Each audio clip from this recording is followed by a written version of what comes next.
Amanda Helin is a member of the Gardens and Grounds team at the U.S. Botanic Garden. With a background in plant biology, her career path has gone from scientist to organic farmer to gardener. Before joining the U.S. Botanic Garden, she spent 4 years as head gardener for Riversdale House Museum in Maryland, running a half-acre kitchen garden. Welcome, Amanda. Thank you. Thanks so much for coming in from the hot outdoor gardens to the hot garden court to answer some questions for us. We are starting to see more and more summer crops in the kitchen garden arriving at a point where they're ready to harvest. So I wanted to start out just by sharing a few images with people of some of the things that have been harvested from our outdoor gardens recently. So I'll bring those up. All right, we've got all those beets. Beet harvest.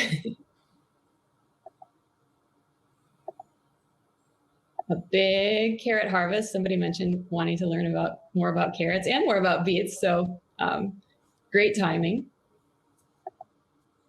We have some eggplants that we've been seeing getting ready to be harvested. We've harvested some of them. And then this was the big one that you worked on, Amanda, the figs. Yep, there were a lot of figs, big figs. Yeah, it was. Do you harvest something like 100 pounds there from the fig tree that's in the tree? Yeah, they're the biggest figs I've ever seen. I don't know. I don't even know why. Maybe it's that variety of tree, but it's a little hard to tell from the picture, the scale, but they're like bigger than golf balls for sure. Awesome. So yeah, it's a fun time of the season that we start to get to start eating a lot of what we're growing. And I wanted to start out kind of asking you, do you have any favorite ways to use or preserve some of the summer fruits or vegetables that people might be getting ready to harvest at this point in the season? Well, I have tried I've tried a lot of like quick and easy ways of preserving things, because this time of year there's always a lot to do. Particularly when I was farming, we'd end up with like a really large quantity of whatever it was, tomatoes, eggplants, peppers, and you want to keep them, but also you need to keep on top of the weeds, and you don't have a lot of time for cooking. There are lots of great recipes out there for fabulous gourmet things that you can make and freeze and canning. But I would encourage people to not be afraid to just sort of throw things in the freezer if you don't feel like you're going to be able to get to them. Particularly, I really always love to have basil on hand. So this time of year is when you have your fresh basil, and being able to just run it through the blender, and then you can put it in an ice cube tray, or just freeze it that way, and then make it into pesto later, or you can make it into pesto first, or blend it with some olive oil, sort of proto pesto, and put that in your freezer. Have more or less fresh flavored basil all year. Canning tomatoes is actually really quite easy. You don't need a pressure canner for tomatoes because they're acidic enough. So if you have a lot of tomatoes that you want to be able to use for sauce and chili and all of those great tomato things during the winter, it's very satisfying to be able to pull down your own canned tomatoes, and it's not that difficult to do in just a regular kitchen with a big pot. If people have specific crops that they're interested in trying to preserve, I'm happy to talk about those. Yeah, so go ahead, participants, put your questions in the chat and we'll circle back to this question. But thanks, Amanda, those were good tips. I like the ice cube tray method a lot, because you can just then take out the amount that you need when you want to use it. So that's a great tip.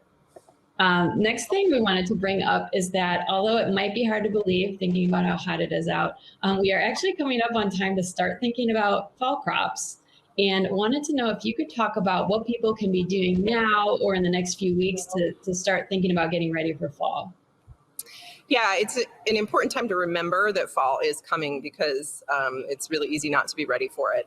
But there are a lot of really wonderful crops that you can put in now and have in the garden, in the ground, well into the winter in this part of the country anyway.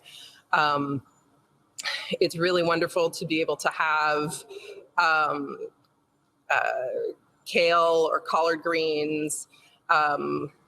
Those will both live through a really, really very cold winter, much colder than here, and be all the more delicious because they're sweeter and better flavored when they mature in cold weather. Those are both crops that you might want to start seedlings indoors and then transplant them out in 3 weeks, say, and then they can mature in the fall. Carrots are another great one. This is a great time to remember to put in a fall crop of carrots. You got to keep them watered, but keep the seeds watered until they come up, which can be a little more challenging this time of year. But then particularly large varieties of carrots take kind of a while to mature, and they are also particularly flavorful when they mature in cold weather.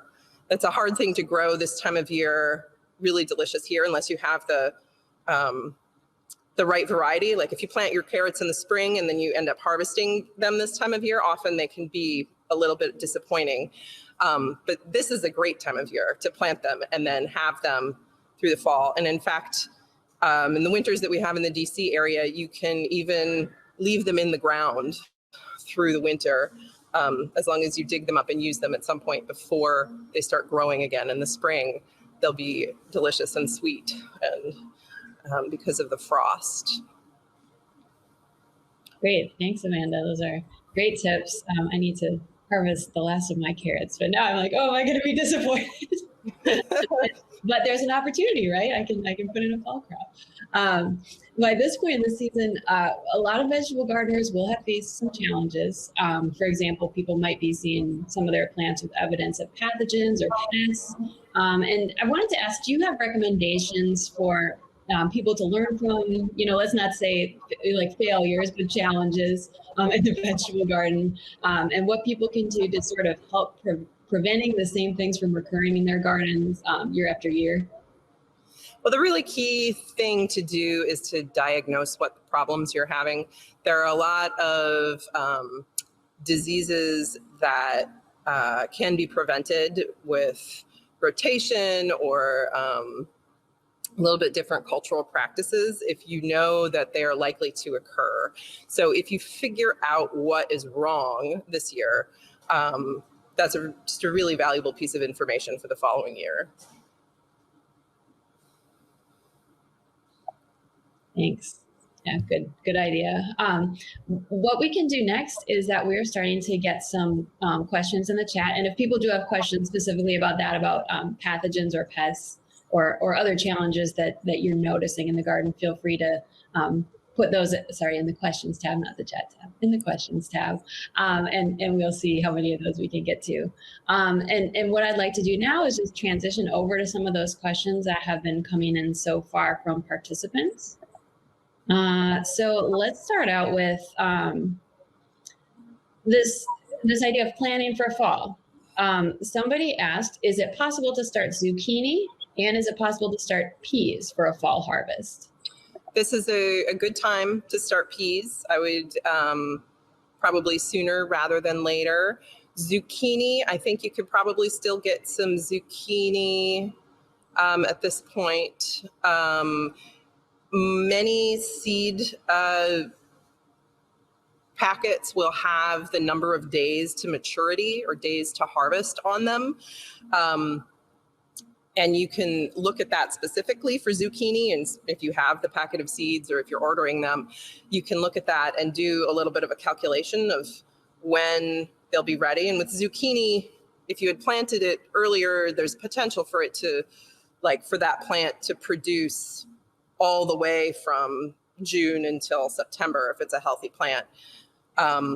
So you're not going to get as long a window of harvest because zucchini plants are frost sensitive. And so as soon as they freeze, they will stop producing, and they do best in the heat. But I am going to go out on a limb and say if you planted a zucchini plant now, it is quite possible that you'd get some zucchini before freezing temperatures in Washington, D.C. What was the other one? The other one was peas. Oh, peas. Yeah, totally plant some peas. They can be frost sensitive, but they do really like cooler weather. So this is a great time to plant peas here. Thanks. And we had a more general question, which was what should be planted now for fall harvest. And I am remembering that when, I think it was maybe even in March when we were doing the Q&A with Thomas, he showed his design for sort of the spring design of the kitchen garden. And at the top it says spring and fall. So, he talked about how you can do many of the same crops in spring and fall. Are there others that you would want to mention that should be planted now for a fall harvest? Yeah, definitely. So there were, in general, vegetable gardeners talk about cool season crops and warm season crops. And we're very much in the warm season right now. But then those cool season crops need to be planted so that they'll have time to grow and mature while there's still enough sunlight. And then once it gets cooler, the sunlight decreases and they don't grow as much once you get into like October, but they'll kind of like hang out there in the garden for a while, most of them. So cool season crops that you should start thinking about would include, let's see, so as far as like direct seeding, putting seeds directly in the garden, now's a great time to do beets, Swiss chard, turnips, kohlrabi. You can plant lettuce at this point, though lettuce can be a little bit tricky because lettuce seeds don't like to germinate at this warm of temperatures, and the soil is quite warm at this point. If you can start your lettuce seeds indoors and then transplant them out, they'll have a good chance. In like 3 or 4 weeks is maybe even a more ideal time to plant lettuce. But, so this is a great time to start thinking about that, because lettuce is another cool season crop that will go into the fall and winter in this area. Let's see here. Radishes, carrots, any of the brassicas, which botanically they're all the same species. Broccoli, cauliflower, cabbage, kale, collard greens. Those are all wonderful things. And yeah, some of them you can start from seed right now, and then maybe you transplant them out into the garden. Some of them you can just direct sow, depending a little bit. And I guess actually what I want to say is you may want to wait a few weeks for some of them, for the more quickly developing ones like kale, even if you're really looking for it. Or rather, not you want to wait, but you still have time. If you don't do it for another month, you could still get kale. Whereas if you want to get broccoli this fall, now's the time. Great. Thanks, Amanda. And when we were chatting before, you were telling me about the idea of a nursery row. Can you talk about that? That was kind of interesting. Oh, yeah. So when I was farming, this is a super busy time in the garden.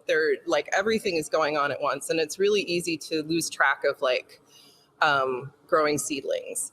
But one thing that we would do that would make that a little bit easier is that we would make what we'd call a nursery row in the garden, which we're already taking care of the rest of the garden anyway. We don't have to run to the greenhouse or wherever the little seedlings are. So sow seed fairly close together, much more close together than you would plant like an entire broccoli plant to grow to maturity in the garden. Keep them watered, they start to grow. And once they get to be transplanting size, like 6 inches tall or so, you dig them out and take them to the part of the garden where you want them for the winter and transplant them out bare root. Can be a very effective way to do it. Thanks. And we have a question. If we put in seedlings now, should someone use a cover or plastic over it, or is it too hot? Right now, I would say it's definitely too hot.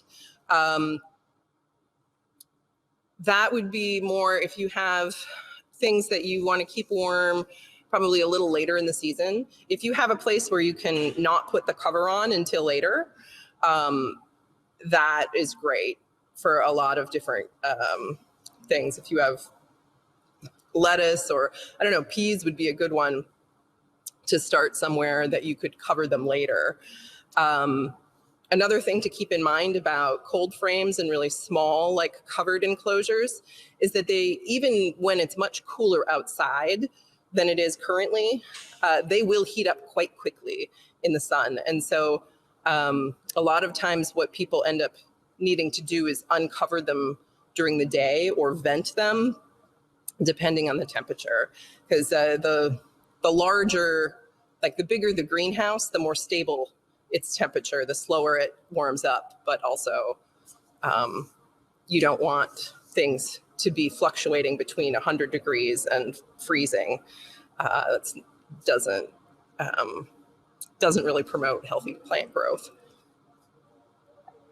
Thanks. We have a few questions about different challenges people are facing, so maybe we'll turn to those. The first one is someone has tomato plants that are turning brown at the top.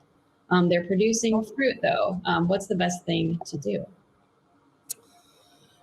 They're turning brown at the top. It's a little difficult to know without being able to see them. If they're producing fruit, I would run with that for now, see how it goes. There are a number of different tomato pathogens that could be affecting them.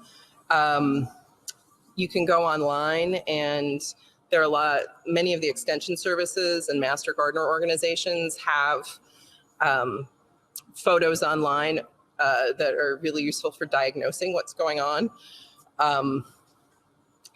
A fairly common thing would be a couple of different fungal diseases. There's something called late blight and septoria leaf spot, and numerous other like fungal foliar diseases of tomatoes. Which, if you're having serious problems with those, that's one of the things that you would want to look at for next year. Having your tomato plants in a different location potentially, because there are many of them soil borne. Trellising them and pruning them so that there's more airflow is really, really helpful for avoiding those foliar diseases, and as well as watering them at the roots rather than like with an overhead sprinkler or something like that. And the pruning for airflow really does allow the leaves to dry off. Many tomato plants in our area will get some of those diseases and be able to sort of soldier through and make some tomatoes anyway. It's kind of there's a threshold of like, how productive are they for how long? So yeah, if they're producing fruit, if the fruit is ripening, I would keep going for the moment and hope for the best. If it is a fungal disease, you can use a copper fungicide, which is an organically approved product. It's called copper sulfate, and spray that on them. But that is more effective if you catch it early. So if you know to expect it, that's something that it works better in that situation. Thanks, Amanda. We have another one, somebody having problems with thrips in their garden, asking, what do you recommend for organic control of thrips? They read about liquid Castile soap and mixed with water. Do you have comment on that or other recommendations? So I have not really sprayed for thrips specifically myself. I think neem oil products are something that would work against thrips. Castile soap. I can't really comment on how effective it would be, but that seems like a perfectly reasonable thing for the tomato plant. Worth giving a try, like if this is a small scale. Also, kind of washing them off can be helpful too. But you may want to look at your soil and just how healthy the plants are in general, because that's not, many different problems only really occur if the plant is a little bit unhealthy to begin with, or is not in an ideal growing situation.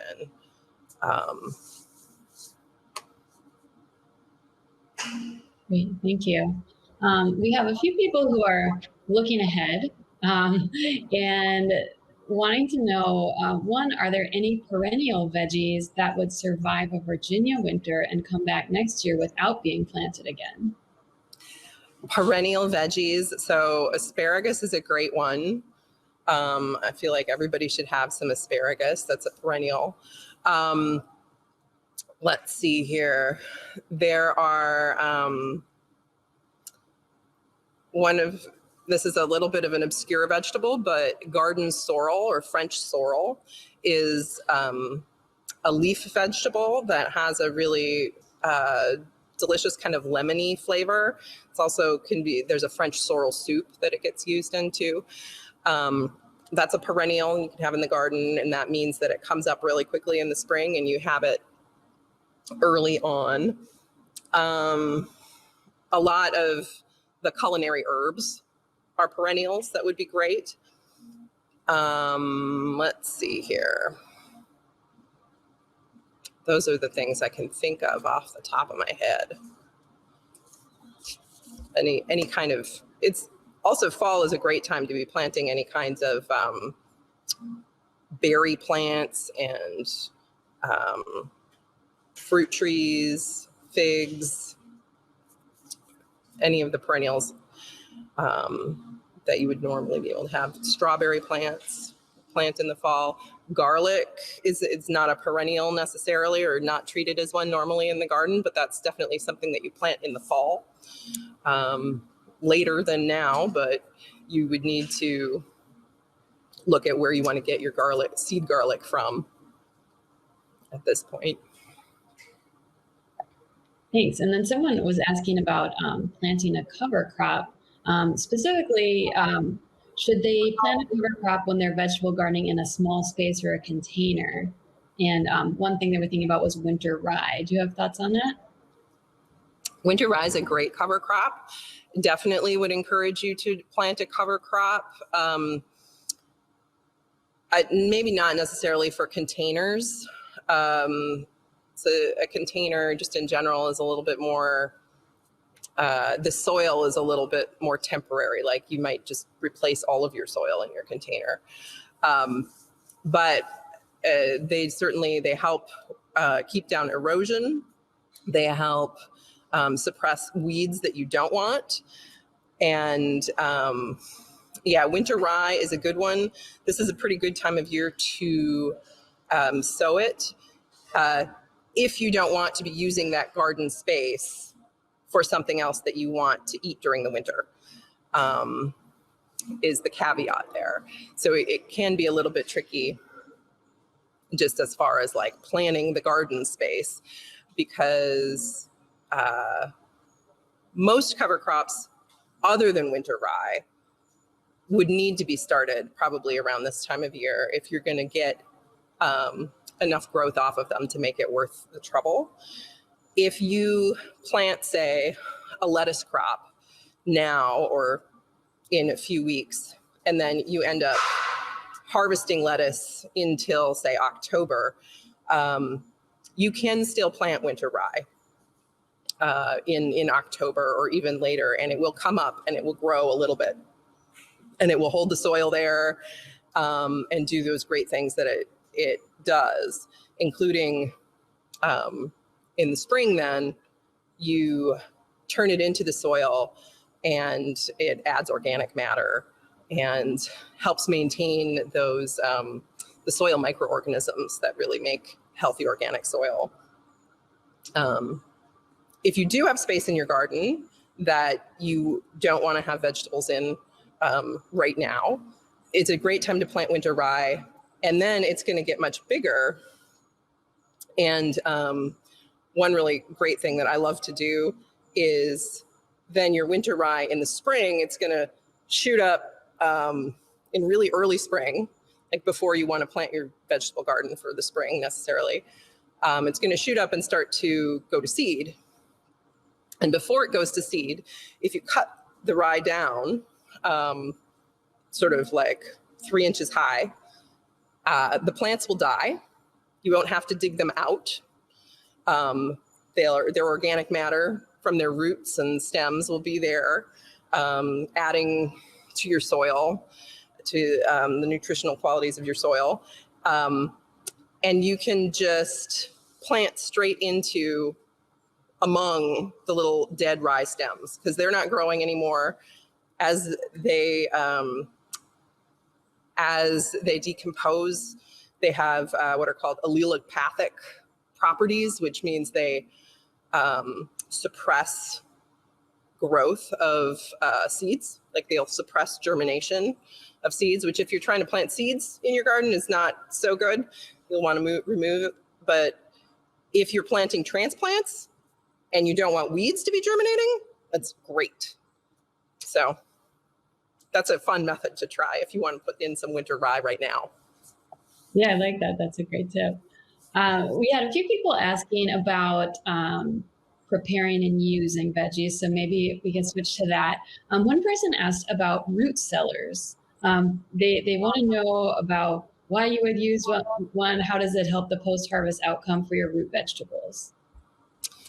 So as compared to, say, a modern refrigerator, I don't think root cellars have any particular advantages.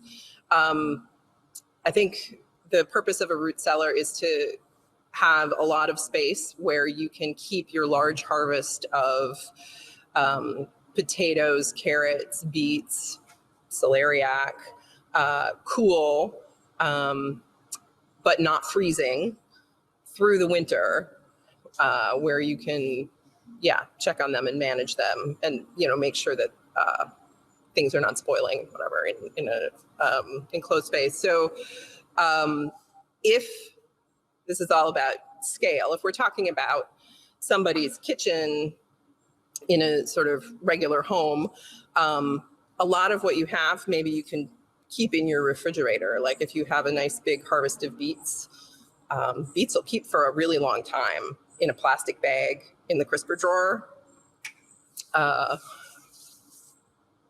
And that's true of a lot of root vegetables. Like a root cellar is going to be sort of more in the 45 degrees kind of temperature range. And the other thing is the level of humidity. It's the other thing that's going to affect how long your root vegetables are going to keep. Every different crop has just slightly different, perfect conditions, but I would say there are a lot of things that you can grow in your garden at home that a plastic bag in the crisper drawer is going to be great for a long time. I would say cabbage, carrots, beets, turnips, potatoes. Potatoes can even be at room temperature, but. Thanks. And then we had a question about freezing too. How long can you keep veggies frozen? So it varies a little bit. I frequently just quick and dirty cut them up, stick them in the freezer, say peppers or just whatever it is that I have a whole bunch of. and I like have no time to deal with this because it's July and I, you know, I have children and gardens and all of that. If you look into like how to do it really properly so that your vegetables will last for a particularly long time in the freezer, most things you're going to want to prepare them a little bit more before they go in the freezer. And that usually is a process of blanching them or roasting them, or you can also cook them into some sort of dish that you want to have ready. And what that does is it denatures the enzymes that are in the vegetable that will cause it to break down over time and lowers the shelf life, even in the freezer. But if you're going to use them within, I would say, I don't know, 2 months, just doing the sort of unauthorized throw them in the freezer method works pretty well. If you want to be able to use them, I don't know, like 6 and 9 months out, you probably want to be a little bit more careful and check on the requirements for those particular crops as far as blanching or cooking them first. Thanks. We have a few questions about leaving things in the garden, moving them. The first one is, can you keep rosemary or lavender plants outside over the winter? Yes. In the Washington, D.C. area, which is, I'm assuming, where that question is about. Rosemary, very infrequently, like once in the last 20 years, the Washington, D.C. area got cold enough in some locations for rosemary plants to die. Generally, they live and are really pretty happy. But we are kind of on the borderline of where it's like we could get a winter that was cold enough to kill rosemary, particularly the less hardy varieties. I've never seen a problem with lavender plants. More frequently, I feel like they will have trouble with damp conditions rather than like actually cold. Thanks. And then we had another one about purslane.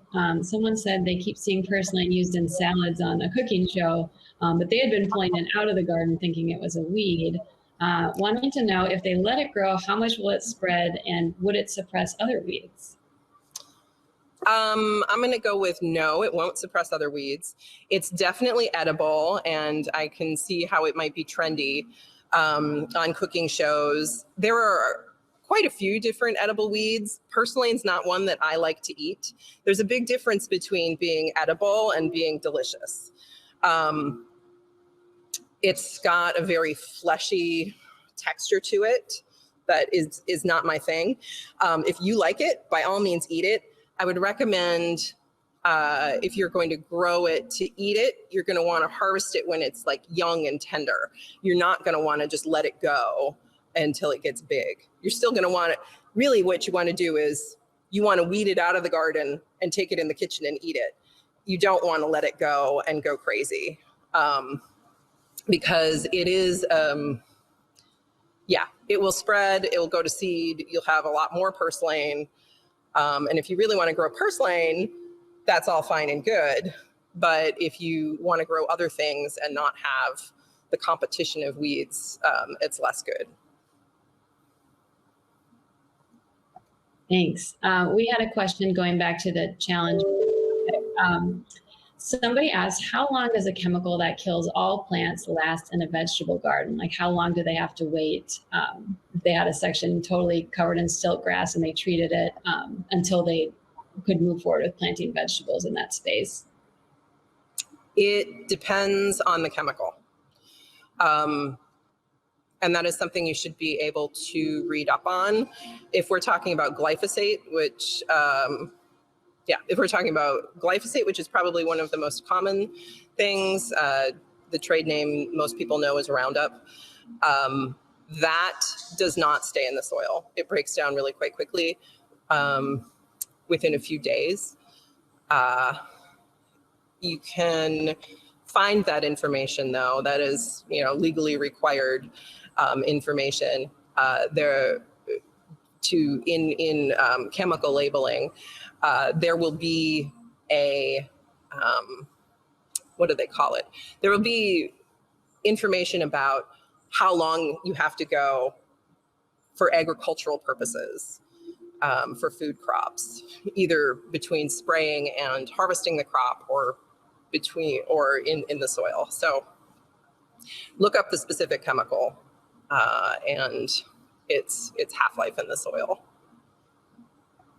Thanks. I wanted to go back to the topic of how do we use and prepare a lot of things that people chatted at the beginning, and wanted to see if you had any favorite ways for some of those things that people mentioned. How about cucumbers? Do you do pickling? Other ways people could preserve or prepare their cucumbers? Yeah, pickling's kind of the only one I can think of for cucumbers. They are delicious, and you can get a lot of them at the same time. I can see why people want to pickle them.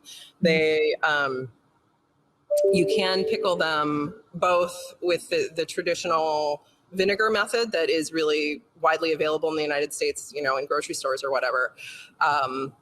You can also do lactic acid fermentation pickling, which is the sort of preservation method that like sauerkraut is, which is like a living culture, kind of like yogurt.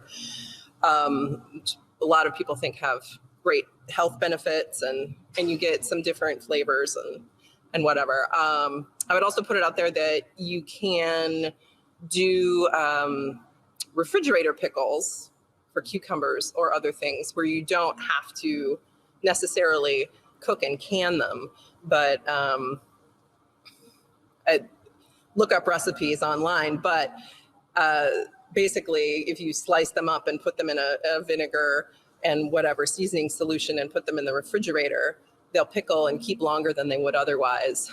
But it's not quite as involved a process as pressure canning or even non-pressure canning for pickles. Yeah, and if people go back on the US Botanic Garden website, I know we've done some cooking demos on that that you can find online. So those are fun resources. And then people have been asking about raspberries, black raspberries, cherries, things in that group. Thoughts on how you would use or prepare those? Cherries and berries they're so delicious and so versatile.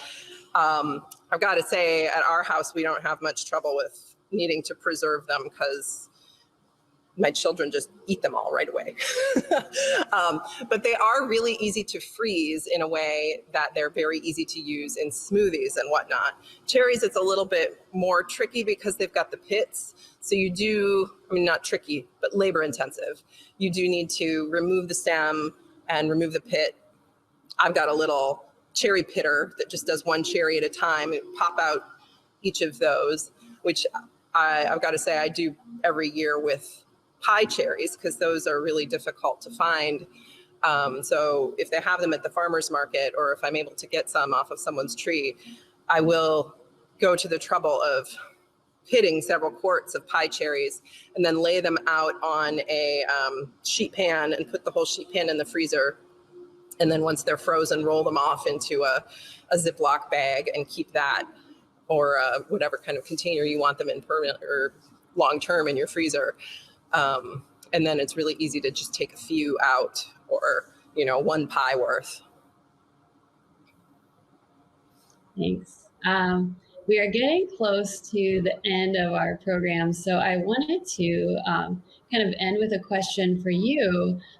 You have a lot of professional and personal experience growing vegetables, but there's always something new that you can learn, people can learn when they're doing something new every year. Is there anything that you've learned or tried out recently in the vegetable garden that has surprised you? Let's see. So for the first time this year, I tried making fig butter, and that was somewhat successful, I would say. It kind of got a little bit over caramelized, as sort of like with an apple butter or something. You cook it for a really long time, and until it's really reduced in moisture.